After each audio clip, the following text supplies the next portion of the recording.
Welcome to 19.9's Hardwood History podcast. This is the 3.0 version. I've got Josh Barnett on with me today. Yeah, there he is. And we're going to change it up a little bit with him coming back, and just excited to kind of reinvent the format for our weekly podcast, going back and forth into just 3 tight segments. He's going to explain the new format a little bit, and then I'm going to get right into the first topic, which will be top 25 talks. So tell him a little bit about what we're going to be doing, Josh. Well, first of all, I'm happy to be back. It's good to talk to you again, sir. Just that buttery sound, that low, deep voice. I've been gone. I've been listening, and now I'm back. And we were kind of looking at this, talking the other day, and this is kind of 19.9 Hardwood History 3.0 internally. And when you and I started this, we barely understood how to turn our mics on. You were a lot better about it than I was. And we've kind of evolved from there. And obviously I'm on our other podcast, which is the Run It Back podcast with Truth Media.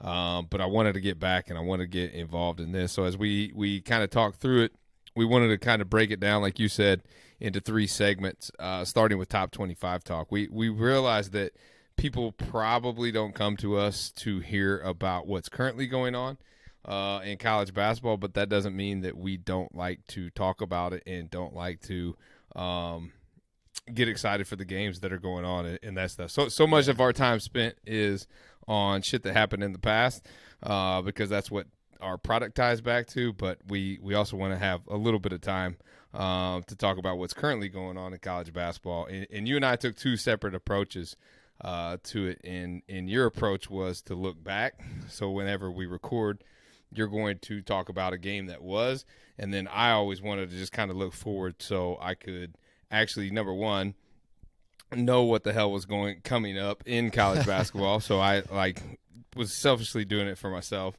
and number 2, just get excited about some of the games that are on the horizon and let our listeners know what's coming up too. Well, it becomes the history, too. That was the conversation that we ended up having, is that whatever is current becomes history and what we're going to celebrate later, and that's what 19.9 is all about. You know, you talked about us being around for a while. This is going to be, if this goes up, our 150th episode, too. So hard to believe that we put out 150 episodes. And I've really been loving the Run It Back podcast, too. So I've got a chance to listen to all those. The guests have been awesome, and just like the format where you guys break down what the guests are saying to add a little context and color to that as well. So talking about the week that was, I really focused in on just there's just no powerhouse team. Like it seems like there's always big upsets every week, and this week I've got my Houston Phi Slamma Jamma quarter zip on. Looking good. And I was all set to talk about how excited I am about Houston because that team. And then they got beat by SMU. So I think there's something there, though, with road games. I don't know what you think about the games that you've seen, that road games this year are back to being super tough. I think that year with no fans, you know, college kids, they're so much younger than people watching the games realize. Now you got all these fans, kind of a pressure that's built up, and it just changes things up, changes the sight lines, everything. Isn't that kind of crazy? Or isn't it kind of crazy? So I got curious today, and I looked up what Oregon State was doing this year. Because I was like, man, I haven't heard of Oregon State. They made that crazy good Elite 8 run. They returned most of their players. They might have lost like one of their key pieces, as I came to find out. But I looked at it, and I'm like, they're like 1-10 in the Pac-12. And they are something like 3-18 overall. Something I might be off by a little bit, but you know, I was thinking back, and I'm like, that whole tournament last year was like the NBA bubble, you know, and so like you had dudes that were out there balling in the NBA bubble and in this NCAA tournament because it was just so much more of like an open gym setting, you know, than anything else. And it was fascinating to watch in the NBA. It was fascinating to watch last year too. But freshmen, guys that were freshmen last year didn't have a true road test. And now they're understanding what college basketball is all about. The thing about college basketball, I've said it on this podcast before, is the product's not great. Like, I love college basketball. I built an entire company off college basketball. That's how much I love it, right? but the product is not great. But what makes the game great is obviously the tournament. But what makes college basketball great is the fans, and is the home arenas, and is the atmosphere and traditions and all that stuff. When you take that away, if I'm just watching a pickup game, I'd rather watch the NBA. And the NBA pickup game is highly entertaining.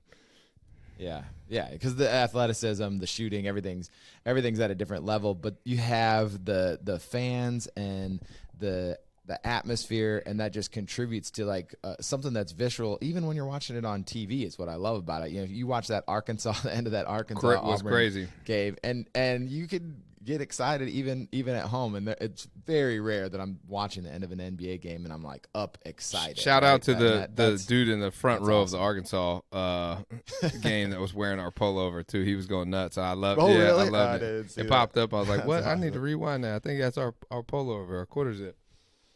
Okay, before we look at the week ahead, I got two other stories that jumped out. If you can jump in on them if you want to. Rick Pitino getting the lifetime contract with I didn't Iona. even see that.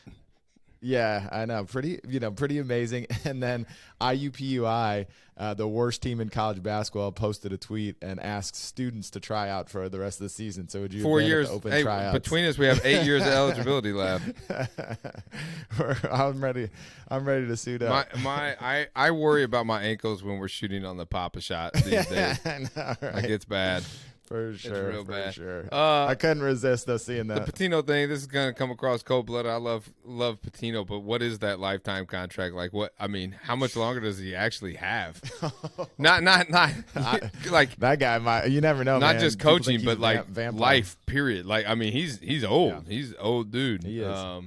Yep. But yeah, I want him to have success there because he's one of the greats, man. Yeah, he's one of those characters that we always talk about. That's fantastic. So I'm gonna take a look ahead in my piece of the top 25 talk, and this is different for me. I'm freaking loving the Pac-12 basketball this year, man. I love watching Arizona.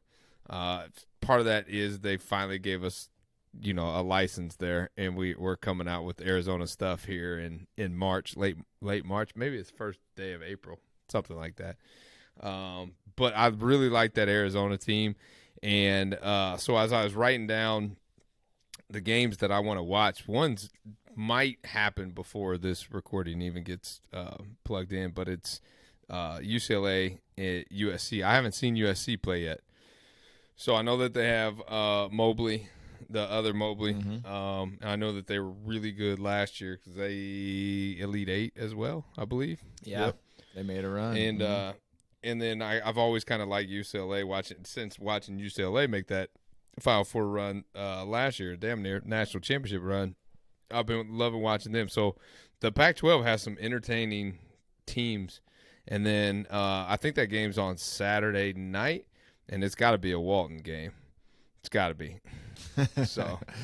That one has my. He's coming. You just like it because he's coming back to the national stage. I love Walton, man. I love him. So he's reason enough to stay up. I cannot stay up late anymore, man. I fall asleep. So it was Arizona UCLA, and I was like overjoyed that the game started at 7 our time here. I was like, cool. This is great because 2 hours later and my ass was conked out, but.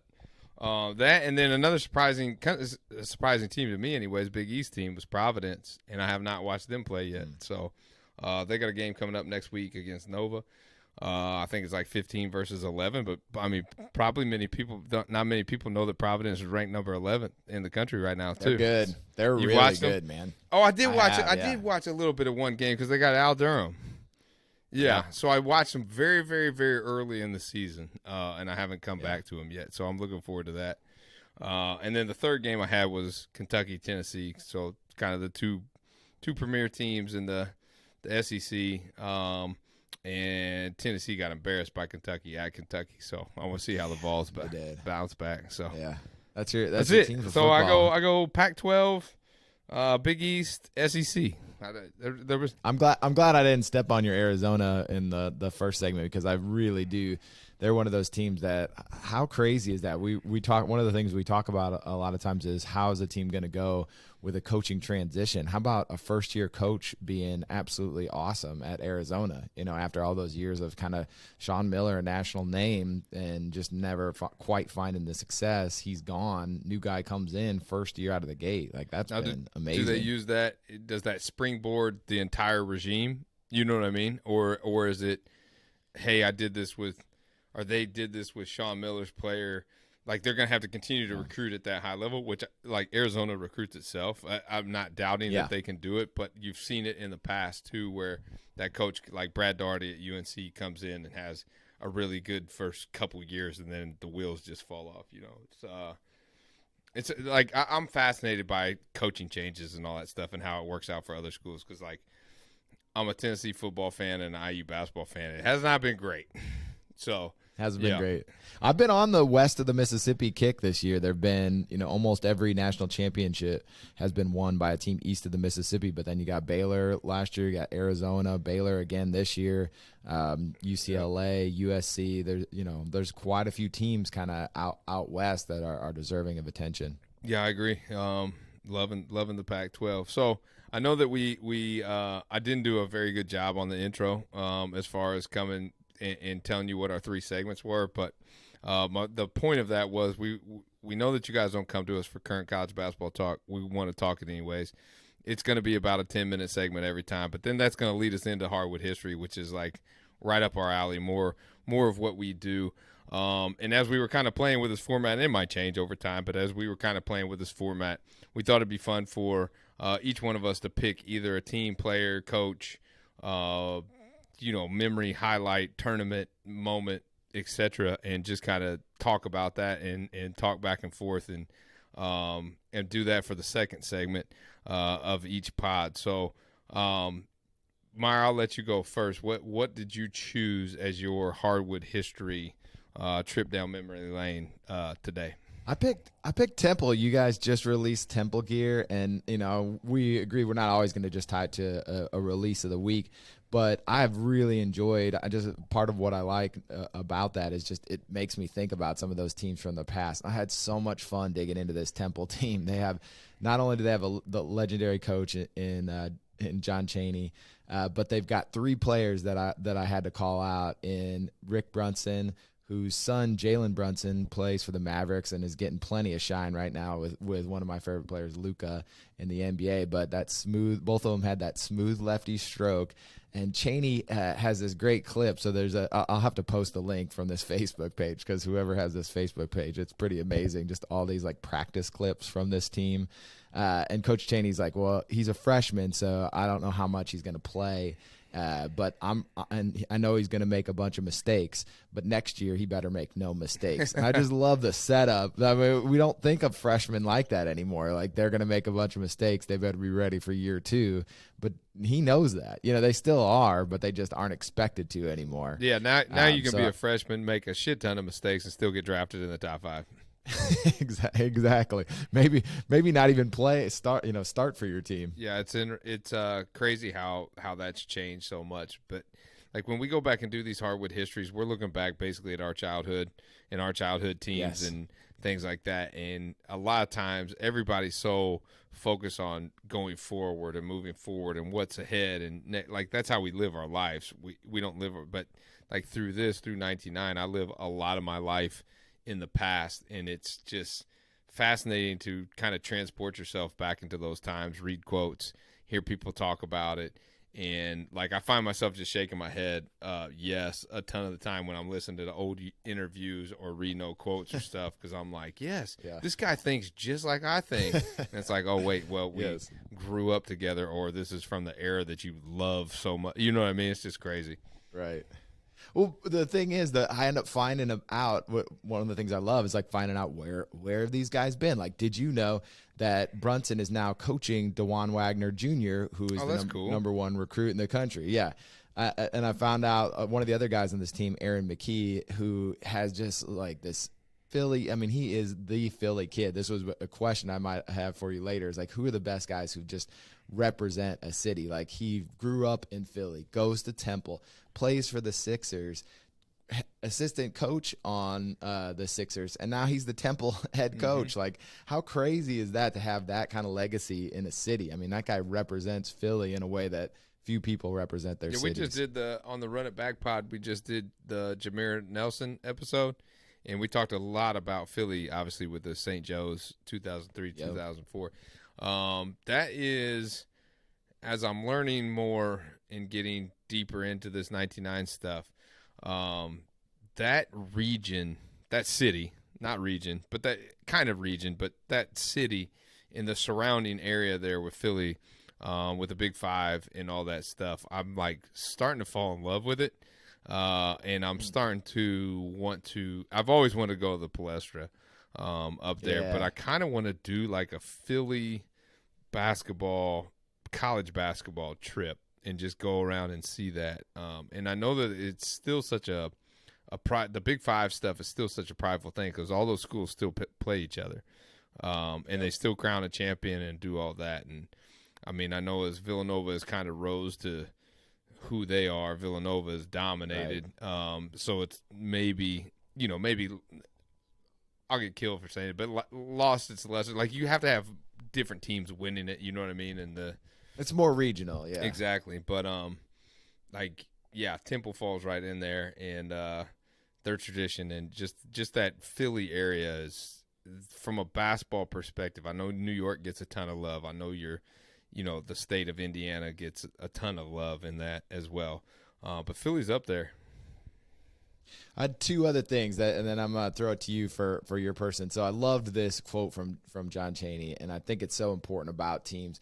He says it about the team that made the run in the tournament. He said, for perhaps the only second or third time in my life, I had 11 guys who really liked each other.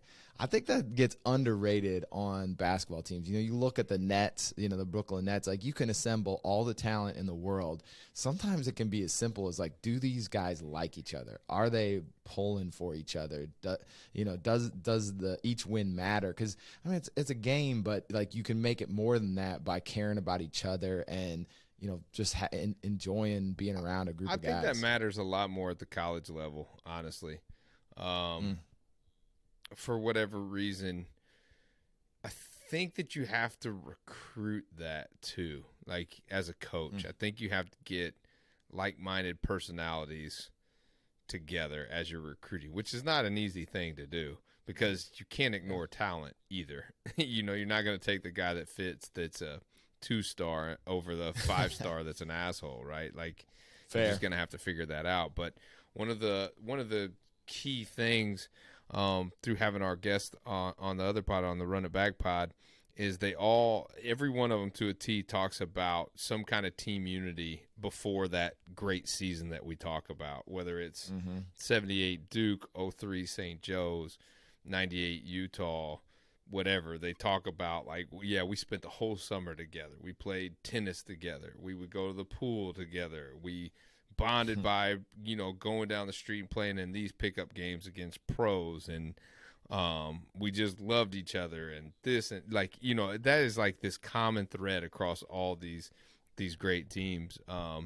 And with John Chaney saying that, because I read that quote too, and he talks about, like, how much that team gave to him as a coach just because they made it easy on him because they loved each other so much. He'd been around the block. He would know. He has. And that was the last part I was going to shout out, is that I love his comeuppance as a coach. He's that old school coach who could come through the high school. He goes and becomes a high school coach, super successful, and then D2, and then finally the coach at Temple. Just a track that I don't know if it exists anymore, but was a pathway that definitely existed when Chaney came up in the coaching ranks. Yeah, absolutely. I think I was probably a little too young to appreciate, and maybe I wasn't too young, but maybe maybe I wasn't exposed to the game like people are now. Like, you can turn games on now, or you can turn the TV on and have 20 games to choose between in any given night. Like, it wasn't like that. ESPN was coming of age. They did a good job. But we didn't have 14 ESPNs. We didn't have 12 Fox Sports. You know, we didn't have the Big Ten Network, ACC Network. Like, you can just go to these individual networks now and watch games. And that's kind of a shame because coaches – I was probably a little bit too young, obviously, for John Thompson when Hoya Paranoia was making that crazy Ewing run. That I was like 2, 3, 4, 5. But John Chaney – I probably didn't appreciate him or be as exposed to him as what I would have liked to growing up because, like, I miss those guys now. And I literally beat this dead horse on every time. Every time I'm giving a mic and I'm on a podcast, whether it's mine or I'm guest hosting somebody else, I'm like, yeah, these guys are politicians these days. They suck. Coaches aren't cool. Like, it's not fun to watch them. Like, I'm tuning into an Indiana game because I'm going to see if Bob Knight's going to kill somebody tonight. I'm tuning into a Villanova game to see if Raleigh Massimino does a cartwheel in excitement on the sideline. You know, I'm turning into UMass Temple to see if John Chaney and John Calipari are going to fight each other. You know, like, you know what I mean? Yeah. Like it just doesn't happen anymore. Right. The moments are short, you know, more fleeting. You know, I think that you can still get a moment with a coach where they have a genuine reaction, but it'll be like very in the moment. Like Kentucky hits or Indiana hits the shot against Kentucky, and you see Kareem just in disbelief, like walking the side. You know, but they're not they don't get like fleshed out into a full character. I need those Rick guys. Barnes yelling at Dean Smith that he's a cheater. Right. Like I need that. I love that. Yeah, there's just not, and that sets up those rivalries in a way. That's how the Big Five becomes the Big Five, right? Is those deep seated. Yeah, I got a text the other night that the UNC students were chanting "fuck Coach K" as they were getting blown out, and like there was this debate on this text chain. And so I'd let everybody kind of have their turn, and I was like, I love it. Like I'm sorry, I love that because here's the deal, Coach K, you know, the GOAT. It's his last time in Chapel Hill. It's the last time in the Dean Dome. What do you want them to like? That goes down into Duke UNC lore. Like this guy that's been touring around the country, getting love at every away venue, you know, for what he's done for the game. It has to be fuck Coach K at Carolina. It has to be. It can't be anything else. It has to be. Right? Like that is it. They get dinged for lack of originality, but certainly the sentiment from North Carolina has got pretty to be straightforward, man. Anger. Sometimes anger. But like I would expect that out of Duke fans. Like I would want Duke to do that if the tables were, because I need that next chapter in each rivalry. I need that hatred deepening. I need that. I don't know why, but I need it. Well, a lot of our guests that we've talked to, when we've asked them about where the toughest places to play are, it's often the campuses that are close to each other, even if they aren't traditional rivals, because they'll know about the players, you know, because some of the students interact. So they'll have some information that makes it the taunting a little girlfriend's more, phone numbers, a little and all more, that stuff. yeah, a little more interesting. It's color to the game to me. Like that's right. They're kids. They're gonna do some silly things. I'm okay with it. For sure. But so for my Hardwood history, I'll keep it with the Chaney. But I went with Calvert. I don't feel. Oh, yeah, wow. Man. I know that's a homer pick. It's a major homer pick because he's from Evansville. Major homer. From Evansville, Harrison High School, leading scorer in Harrison history. I think I was listening to a pod that he was on today, just because I was researching some stuff because I knew I was going to be talking about him. And didn't even realize that him and I played for the same AAU organization down here in Evansville. Oh, wow. Yeah. That's so awesome. Shout out to Mike Thomas, AAU, Evansville Gold. Yeah. And then I started thinking, I'm like, man, that'd be cool to go back through and try to figure out, like, who are the alum of that AAU program. Because this is like an old man rant, but back when we played, there was only really one AAU team that came out of Evansville, and that was Mike Thomas, Evansville Gold. That was it. If you didn't make that, then you just spent the summer, working on your game, which made it like a very, very prestigious thing to be a part of. Like, that's one of the highlights of my high school career is making that team twice. So, but he said that, and that was interesting.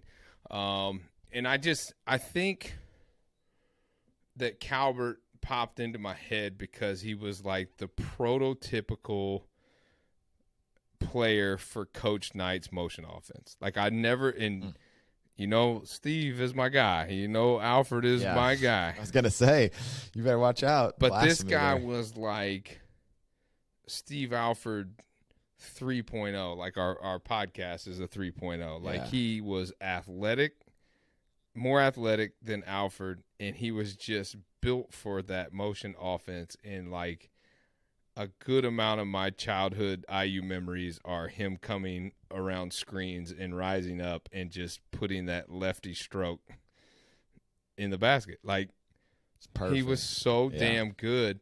And as I was kind of researching for this, I knew that recruiting class was really good, and I know Calvert was mid-tier of his recruiting class that came in 89. So I think Chris Reynolds was ranked higher than him. Lawrence Funderburk was ranked higher than him. Chris Lawson could have been. Greg Graham, Pat Graham, Todd Leary. I mean, that was a hell of a recruiting class. But he came in with a broken foot, too, because he broke his foot through the year at Harrison towards the end of the year. So he came in. So he might have been a little bit underrated, and then he goes on to become the all-time Big Ten leading scorer. And I wanted to that's a crazy that's one of those, again, 4-year things where a guy just like comes in and puts in time. I don't know if it was on Run It Back or something else I was listening to, but talking about Shane Battier and him like coming into school skinny and not playing that much and then ending as National Player of the Year. Like, some guys just need time to develop. Hold on a second. Shane Battier was like a top 5 recruit. He was, but his first year, he wasn't. Do you remember who was on that Duke like team his first year? It was a goddamn NBA All-Star team. I mean, it had nothing to do with Battier. Well, maybe not. Maybe That's not. a horrible example. Still think he developed. And Chaney, like, I was thinking of NBA comps in my head while you're talking about him, but I think Seth Curry's doing some of that stuff with Joel Embiid this year, like running off screens like that. I do like that part of an offense where a guy curls off a screen and hits that shot. There's something about that motion that's fun to watch on a basketball court. Watch Steph. Watch. Yeah, Steph's got just a crazy handle, obviously, and great one-on-one moves, but he uses screens to get open a lot. Yeah. And it's fun to watch. It's fun to watch a guy who kind of run around like that. There's just something about it I always loved Chaney, though, because he was so mellow and he was so cool and he was just like silky smooth. And to a lesser extent, you had like a guy like Guyton that came in, after him that was like that same kind of silky smoothness, but he wasn't left-handed. Like, I legit, when Knox was not when Knox was born, because you don't know what hand they are when they were born. Knox, my son. Right. But when he started shooting a basketball, I was like, wait a sec, did you just shoot that left-handed? And I'm like calling the whole family in there. I'm like, I think he's left-handed. Hey, for no other reason, I shit you not, than Calvert Chaney. And all of a sudden I had like flashes of Calvert's jump shot like coming through with the silky you're a lefty. With that silky left. But like, underrated initial advantage. Like, people don't get how much of like a, guys don't remember the scouting report or think about it for the first like couple plays. You can sneak it. You can always sneak in a bucket. We have a play. We have a play for Knox because no kids at his age go left because they're all right-handed. Yeah. Well, he can't go right, but he goes left. So we just throw a left-handed play in there, and they're like, "What?" It confuses everybody. Like, what? But yeah, he was so like mild-mannered.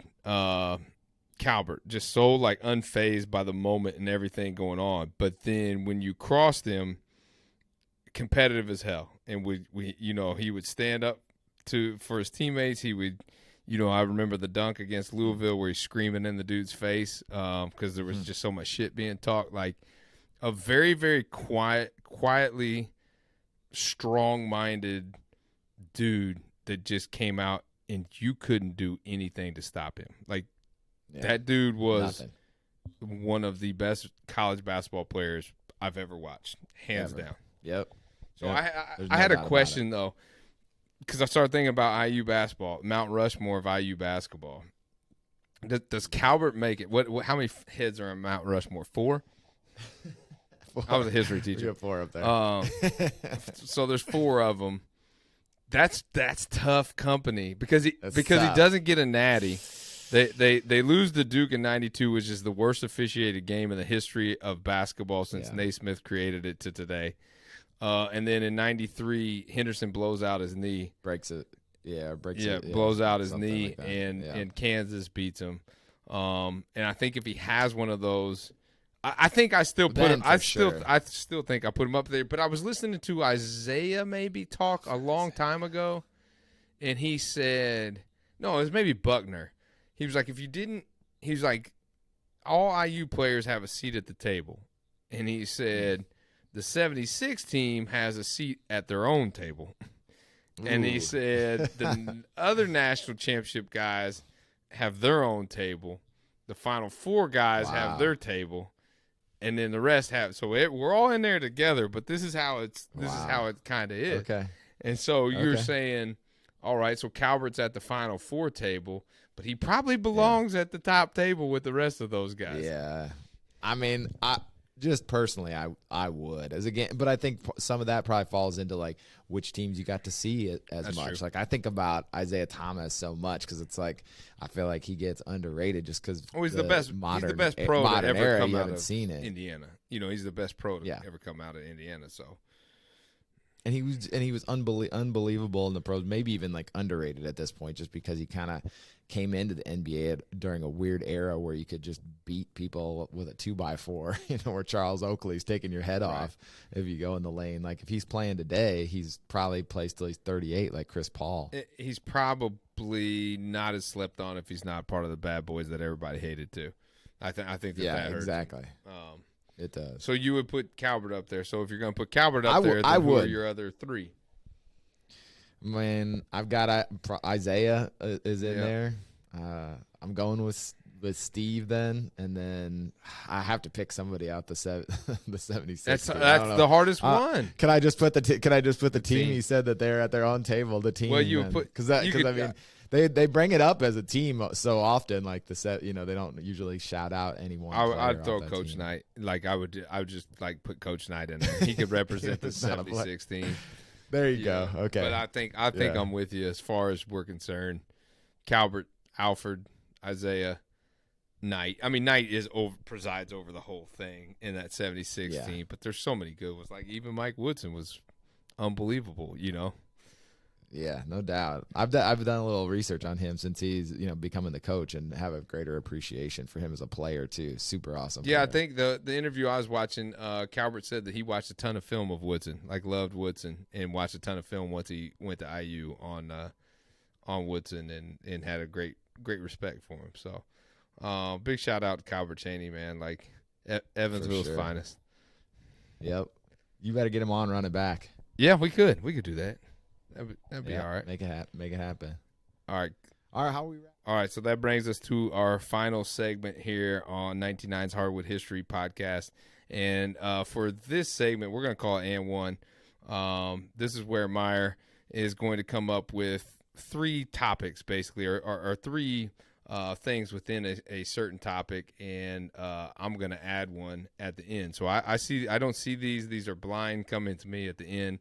Hopefully I'll be able to come up with something off the top of the dome when he talks about it. But this is his chance to kind of throw some things out there, discuss them, and then I'll come in on the back end.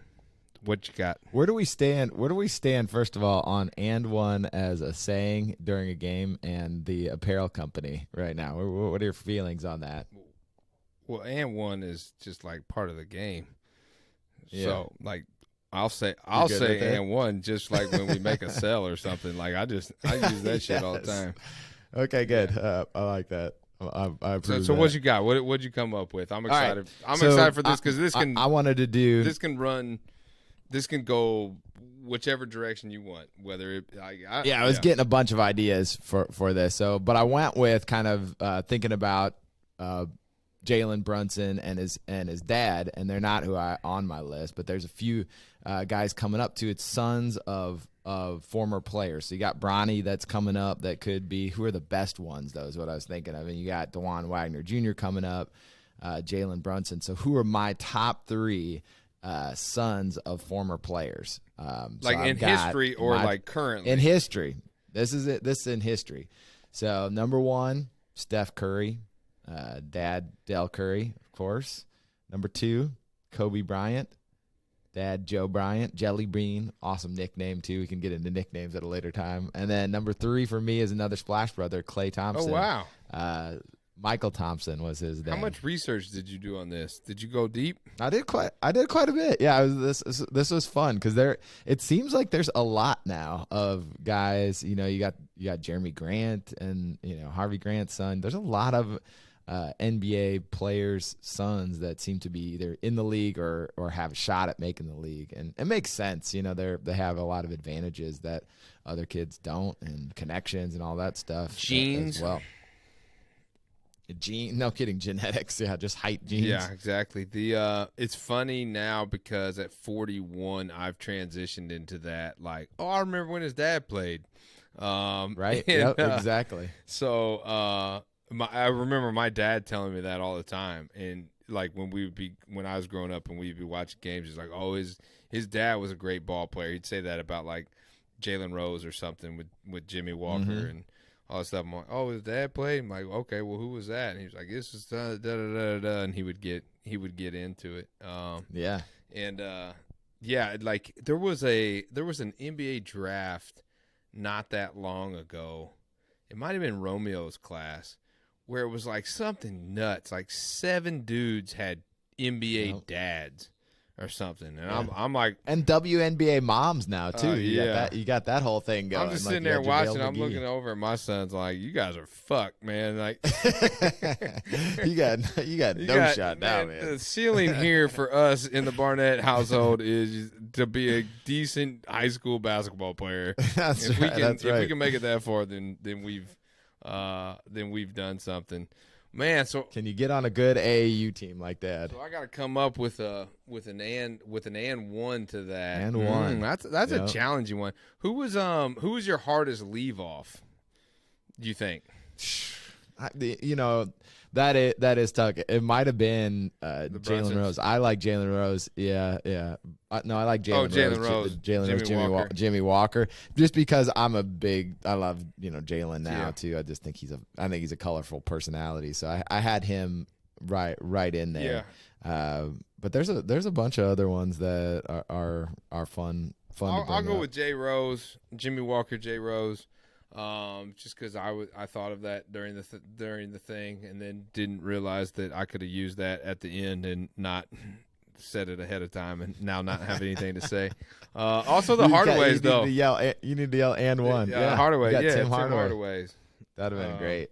He's having a nice career and stuff too. We were actually just down here. We were watching the Fun Police commercial because I hung a Fun Police poster down here, and our young guys were like, who's the Fun Police? What is this? And I'm like, man, that's Tim Hardaway right there. That's Terry Porter. That's Moses Malone. And Kevin Garnett's friend, Bug. I don't know how he got in there, but there he is. And, so then we got on YouTube and started watching them, and they were like, oh, that's dope. And I'm like, yeah, that's pretty cool. So there you go. No one's saying no to Kevin Garnett. Yep. Jay Rose, Jimmy Walker, Hardaways. Those are my M1s.